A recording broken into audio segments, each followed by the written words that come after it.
Good morning students. समय 10 से 12 वाला हर घर बने पाठशाला में आपका स्वागत है। प्यारे बच्चों, पिछले वीडियो में हमने स्वपोषण के बारे में पढ़ा था। आज हम विषम पोषण व मानवों में पोषण के बारे में पढ़ेंगे। क्लास 10 अध्याय 6 जैव प्रक्रम। विषम पोषण व मानवों में पोषण। विषम पोषण जीव जो अपना भोजन जीवित या मृत पौधों या जंतुओं से प्राप्त करते हैं विषम पोषी कहलाते हैं और इस प्रकार के पोषण को विषम पोषण कहते हैं।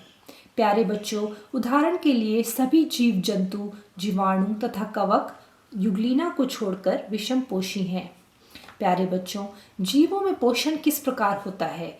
कोशिका के आधार पर जीव दो प्रकार के हैं।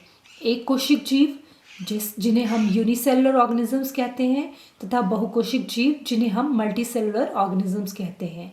एक कोशिक जीव का उदाहरण है अमीबा तथा बहुकोशिक जीव का उदाहरण है मनुष्य। अमीबा में पोषण। अमीबा जलाशय में पाए जाने वाला एक कोशिक जीव है। अमीबा की कोशिका में केंद्रक तथा कोशिका द्रव में बुलबुले के समान अनेक धानियां होती हैं। अमीबा अपनी आकृति व स्थिति बदलता है।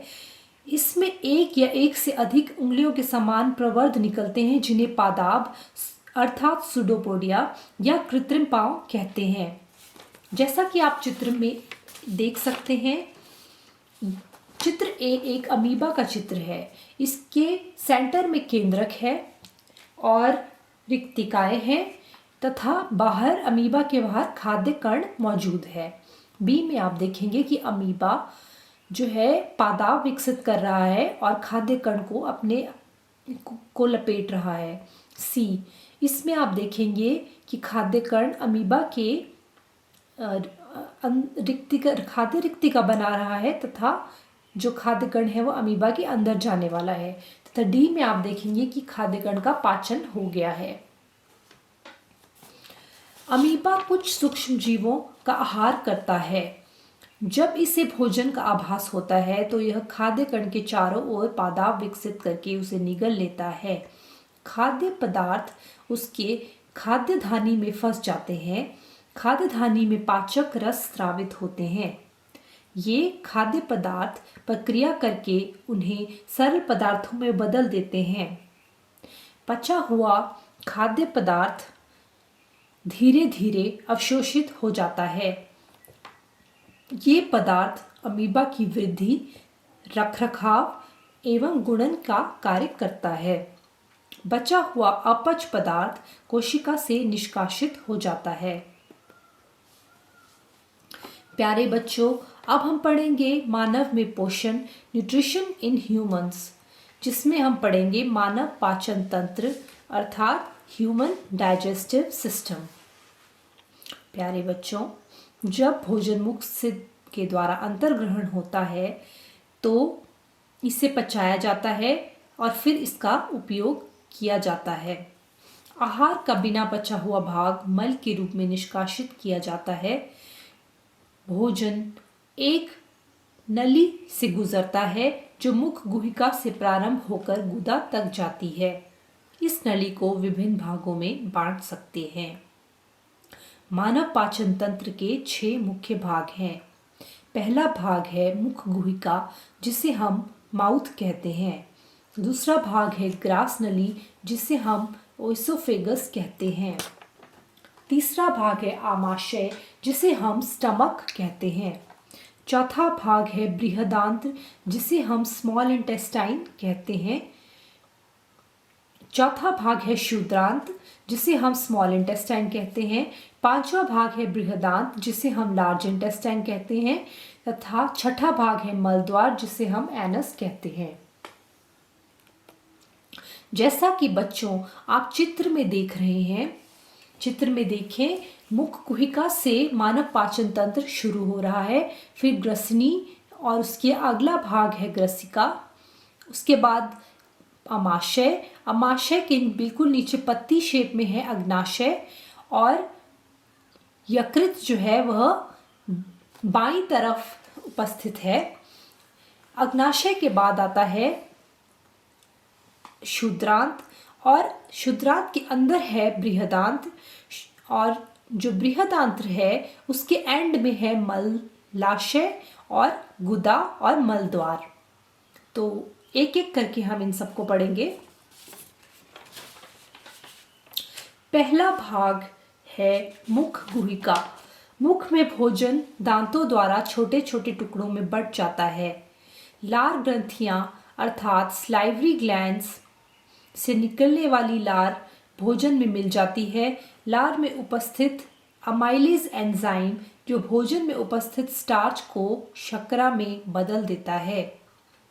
लार भोजन को चिकना तथा लुगडीदार बना देती है, जिससे भोजन को निगलना आसान हो जाता है।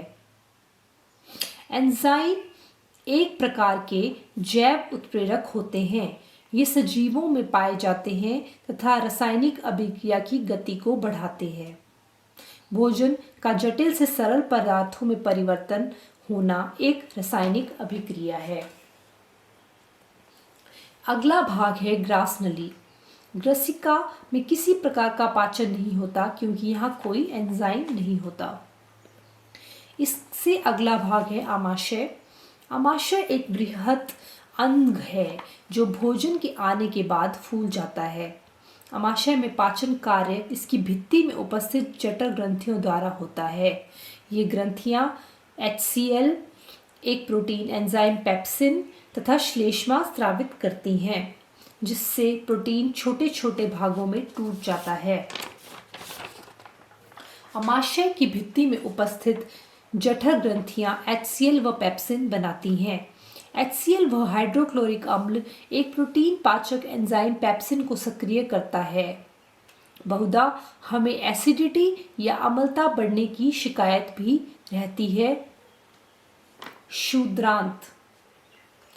क्षुद्रांत यानी स्मॉल इंटेस्टाइन, ये आहार नली का सबसे लंबा भाग है। शाकाहारी जो घास खाते हैं उनमें क्षुद्रांत लंबी होती है, तथा मांसाहारी जो मांस खाते हैं उनमें क्षुद्रांत छोटी होती है। क्षुद्रांत में कार्बोहाइड्रेट, प्रोटीन तथा वसा का पाचन होता है।